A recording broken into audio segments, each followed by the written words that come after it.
Okay. Hi, everybody out there in the world, wherever you are. Good afternoon, good evening, good morning.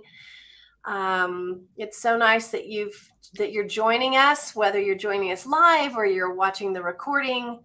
My name is Kelly Wendorf. I'm the founding CEO of EQUUS. We're a leadership and personal development organization, and we do things a little bit differently than most leadership development organizations. We love to partner with all those systems that are related to the natural world, whether it's the natural world itself or those cosmologies and systems that look to the natural world for guidance to inspire transformative change for our clients. And part of our new live presence at EQUUS is to highlight some of the faculty who are a part of our team. So you can meet them, learn a little bit about who they are, what they do, how they work, why they do what they do. And, through meeting all of them, you'll get a sense of just all the different myriad ways that we pull and custom curate experiences for our clients so that they have a meaningful experience. And when you partner learning with emotional impact, that it has an impact of meaning or some emotional component to it, then the learning goes very, very deep. This has been shown through neuroscience and Niccole's work, whom you're about to meet, Niccole Toral. She really is very masterful at that kind of engagement. So welcome, Niccole. Nice to have you Hi, here. Hi. Kelly. Thank you so much for Yeah. sharing this time. And for whoever's out there, thank you so much for showing up and for lending us your ears. Niccole is a Lakota initiated shaman and pipe carrier and ceremonialist.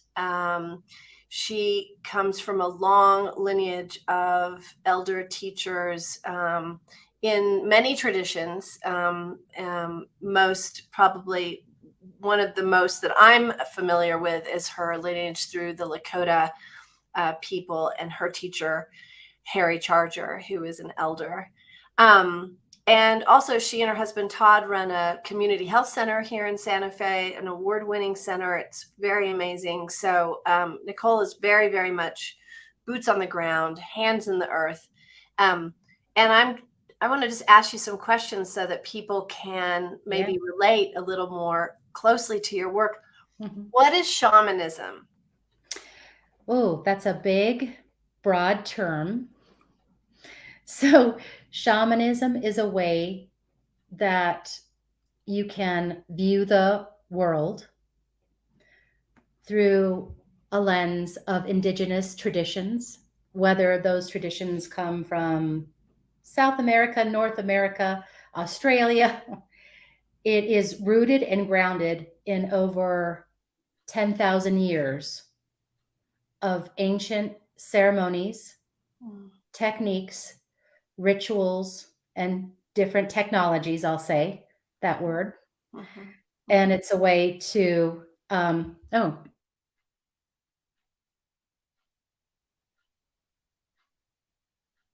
Yes, we can hear you. We can hear you. Did you lose us by chance, Niccole? Yeah, we can still see you, but we can't can hear you? you. There we go. Oh, Now we hear there you. we go. Yay. Yay. Okay. Sorry. No worries. Yeah, it is really old ancient technology.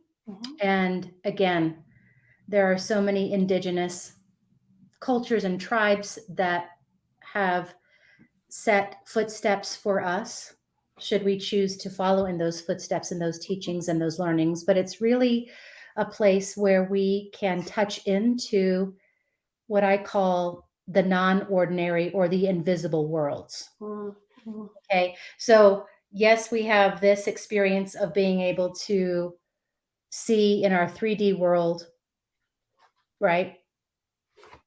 I can see you, I can see your red sweater, but the shamanic world really pierces a different kind of veil, right? And so it really focuses on that energy that can't be seen, right? You can feel it. Like when somebody walks in a room, you can kind of sense or feel their presence or energy. Mm. Or like with you, right? Each one of your wonderful animals that are on Thunderbird Ridge have an energy. Mm-hmm.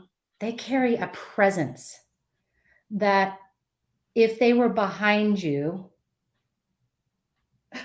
you might be able to identify without seeing that energy. You would feel that energy. Mm-hmm. Right. And shamanism works in that place of that energy, that non-ordinary reality that is hidden from our visible eyes. Beautiful. Yes. Thank you. So I want to get some of this out of the way because I think that I know with my work, not my coaching work per se, but the work I do with the horses, the coaching work I do with the horses, people hear the word horse and then it just goes down the slipstream of their ladder of inference about what it is and horses and and they miss the message about what the work really is. I mean, it's nobody's fault. It's just how people's brains work. Yeah. I think the same is probably similar with the word shamanism. It's a very loaded word. Mm-hmm. It conjures, images of using, always using substances. I'm not saying those are bad or good. I'm just saying that it conjures that. It conjures things like the occult or kind of voodoo imagery, that sort of thing. Sure. So what do you have to say to that preconceived idea about shamanism that sort of distorts or limits or narrows what it really is? Yeah, and I think that's a great question. I think the entry point for somebody that is exploring shamanic work would be to stay curious, to meet the work with a sense of interest, to meet the work with a sense of curiosity and a sense of wonder. And yes, we do a lot of times, like you just shared, we do walk into different modalities, whether that's acupuncture or working with the horses, right? Right. We create a lot of fuzzy, warpy narratives that are not necessarily true, right? Yeah. And so I think the biggest thing for jumping into shamanic work is just pause, hold those narratives.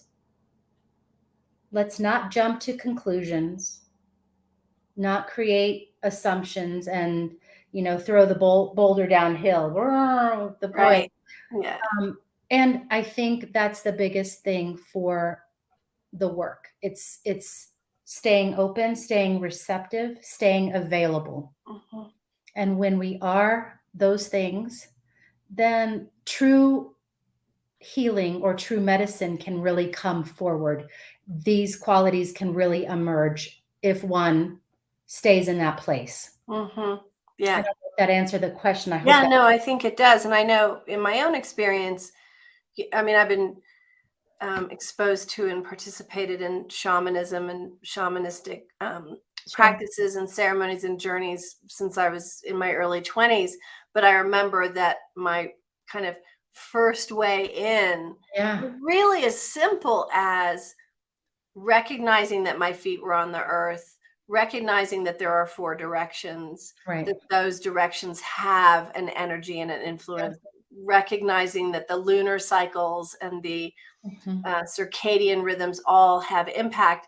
I mean, I know that's very sort of very, very, very preliminary, but that was, just to start there is shamanic because it's relating to the earth. Is that right? Yes, it's very much, it can be as simple as that, just to have that awareness that there is kinship with all living beings, things that we can see, things that we can't see, right?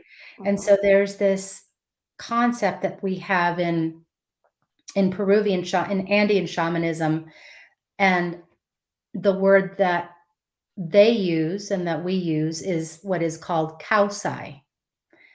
And that's a Quechua word because that's the original language of our people, right? Mm-hmm. The point is that that word kausai means the living energy that animates this planet. So everything that animates this world, people, animals, you know, Right. this cup of water that is actually holding living energy. And so that we are not disconnected or separate from any of that living energy, Right. Right. that we're a part of this big universe that encapsulates all of these magnificent energies that we can, with some shamanic work, touch into those other energy planes and those other energy dimensions and those other worlds that Mm. is available. And also it touches into huge part, and I'm looking outside, of our nature, Yes. that we are not separate from Mother Earth, that we are not separate from everything that coexists on this planet, that there is no one that has more status, that a daisy is not more important than a tree, because nature has coexisted and has had that, like you pointed out, that circadian rhythm Mm-hmm. that has flowed for thousands, billions, trillions, whatever the word is now, Years. Yeah. Yeah. years, Yeah. right? Mm-hmm. Yes. That is intrinsic knowledge and wisdom that has been going on right under our feet for billions of years. We just haven't found the way to touch in and connect with that. Right. And the shamanic work is a chance to do that. It's opportunity to open that portal, to widen our perspective, to Yes. shift the lens. Yeah. Beautifully said. I mean, just speaking from my own experience with working with you and doing other work, that it's been an important Mm. aspect to how I govern my life, how I stay tethered to my values, and how I stay aligned with something larger Mhm. than myself. Yeah. And it's created a sort of rigorous, strong backbone Mhm. through which my leadership Yes. operates. Mhm. It's kind of, you're really just harnessing a superpower because you're dealing with Mhm. all these ancient energies, ancient systems that relate to these ancient energies. So, why, what, of course, for you and for me, we think, well, why would you not have it in your life? That's the Right, big, right, why right. would you not? Sure, But sure. can you share some of the reasons, some of the practicalities of why engaging in shamanistic practices could really help people? 'Cause it's fun. It is fun. 'Cause it's great. Yeah, Nicole and I did a pipe ceremony last night. We had lots of We fun. did. We did. I think that there's an element of trust that has to come forward when we are doing the shamanic work, Mm, right? And I bring that up for a reason because, again, that openness, that potential to open to possibility that can help shift and bring about transformation. So, whatever that thing is in someone's life that needs to be shifted, or maybe there's a person has been in this stuck, limbo mhm, status. I am been high centered. I can't go back, but gosh, I can't feel like I can go forward either. mhm, And so that kind of resistant place, or I'll say maybe a person has tried other things. mhm, Maybe those things have shifted somewhat, but maybe they still feel like, ooh, mhm, treatment in this modality really hasn't worked. So maybe there's a little bit of treatment resistance that's happening. And sometimes with shamanism and shamanic work, we have to surf below the neocortex. We have to yes, dive yep, underneath. this part of our brain, right? We Yeah. have to go under where we let go Mhm. of grasping control and outcome. Mhm. And maybe with that release and surrender, maybe there is an extinguishing of patterns or showing up of patterns that, whoa, we have an epiphany, Mhm. we have a eureka moment, we have a deep dive into, ooh, something that touches into our soul Yes. on that level. So we're meeting ourselves in a soul place. And from that soul place, that soul is gonna have something to say. The soul has something to say Mhm. about how we change, about how we shift, about how we transform, about how we heal. Yeah. And so I think it's an opportunity for somebody that if they want to approach some area of their life in a different way, in a different perspective, that's there, right? Yeah, beautiful. So let's just talk about some. I mean, I know that there are literally dozens of modalities and ceremonies and journeys, but let's go into a couple of them. Let's Yeah. start with the pipe ceremony since we did one together last night.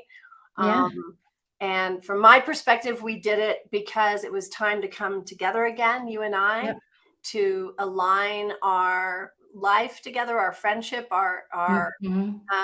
our professional partnership. Yeah. To just name our prayers and intentions for the world, what we want for the world. And like you say, it's also a really fun way to hang out together. It's very meaningful. Mhm. I have to slow down to do a pipe ceremony. I have to think about my Mhm. intentions, my words. I know that when Mhm. I'm doing a pipe, my words really, really matter. Yep. But would you mind to just briefly describe the process of a pipe ceremony? I know Sure. it's a complex Oh my ceremony, but gosh. Yeah. yeah. Um, in Lakota tradition, the pipe itself, the stem and the bowl is called in Lakota, it's called chanupa.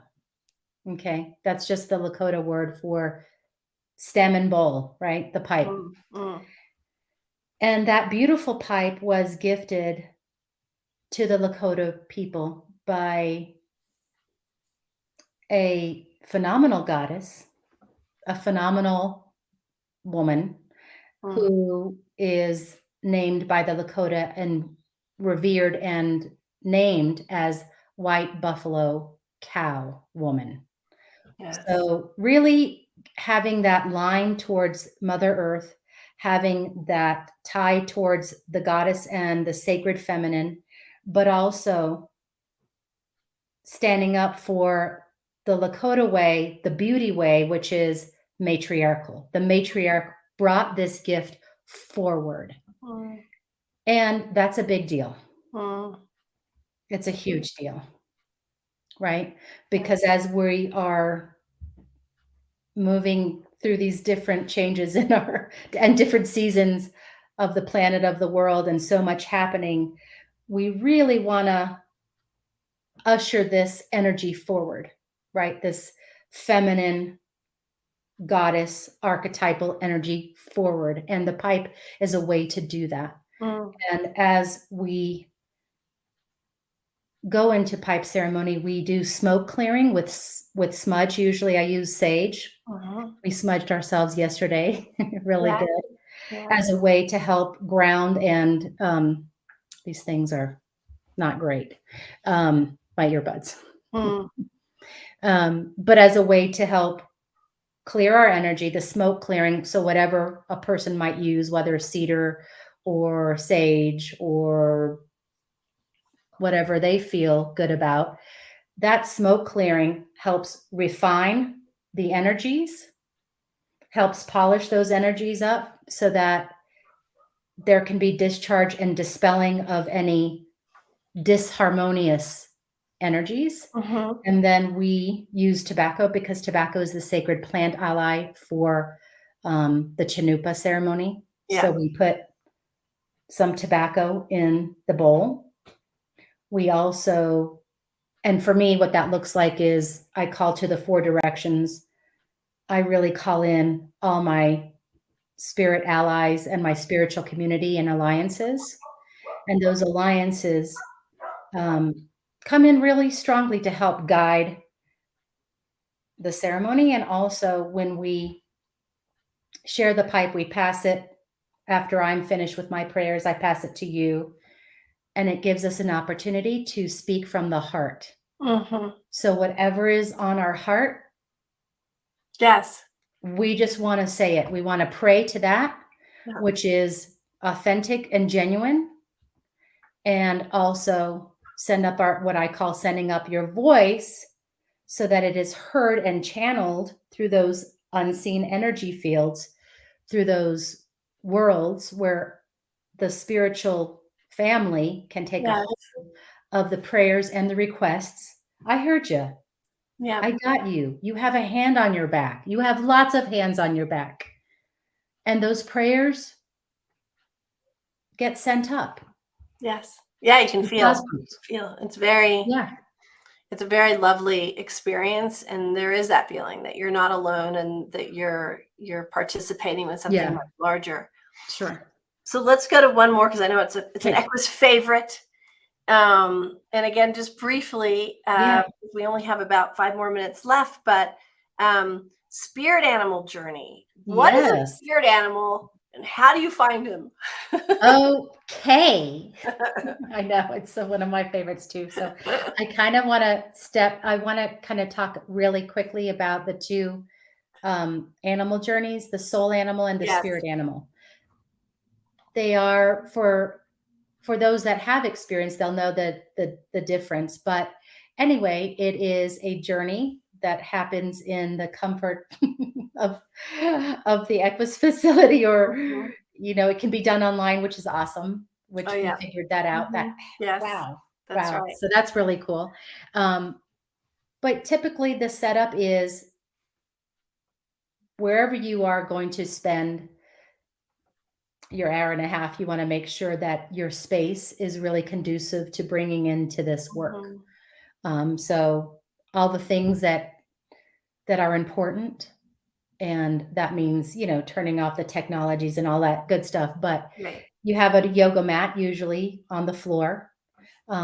You have 2 eye covers, Mm-hmm. or a nice sturdy one that's dark. Mm-hmm. And what happens when you lay down as if you were in a yoga pose of Shavasana, the corpse pose, laying down? Yes. I take out my drum. That you can see it, right? Can you Yes. see it? And I drum, and I give some prep on how the journey is going to happen, so that there's no confusion, and you can't get it wrong. I promise. Mm-mm. I always say this to everyone. You can't get it wrong. But I drum for about 30 minutes. And during that 30 minutes, the person or persons or group journeys to call forth an energy of a soul or a spirit animal that wants to come forward for their journey. We get to pick which one we want to align with. Mm-hmm. Yeah. And it's done in silence, except for my drumming. Right. Right. And when we come out of that, we kind of get readjusted. We usually do some smoke clearing again, just to refresh ourselves and renew our energies again. And we usually have about 3 to 5 minutes of some journal writing, just to concretize what we experienced. Mm-hmm. And then people share as they'd like about their experience or what they saw. But the idea that there is an animal out there, right, that is in that invisible realm, Yes. that we're calling in to meet us, to have an encounter with us, right? And to be an ally to us in our life. Right. Yeah. To be an ally, to be an advocate, to say, hey, I can help guide you. I can help the way that you love. I can help the way that you lead. Right. I can help the way that you parent. I can help the way that you work. Yes. Yeah. Yeah. Beautiful. Big opportunity. Beautiful, beautiful. So if anybody has any questions or is interested or their curiosity is piqued by this conversation, you can find out more about Niccole's work on EQUUSinspired.com. You can reach out to Stephanie or Niccole or me at EQUUSinspired.com. Yay. Anyway, the portal is there with the website. Yay. And Niccole is also doing a lot of virtual work, so you don't have to be here in Santa Fe to do it. So give it a try. Give it a try. That's right. Very special. Very, very special. Well, thank you, Niccole, for your time tonight. Thank you so much. It was so much fun. Yeah. See you soon. Cool. Okay. Bye-bye. Bye.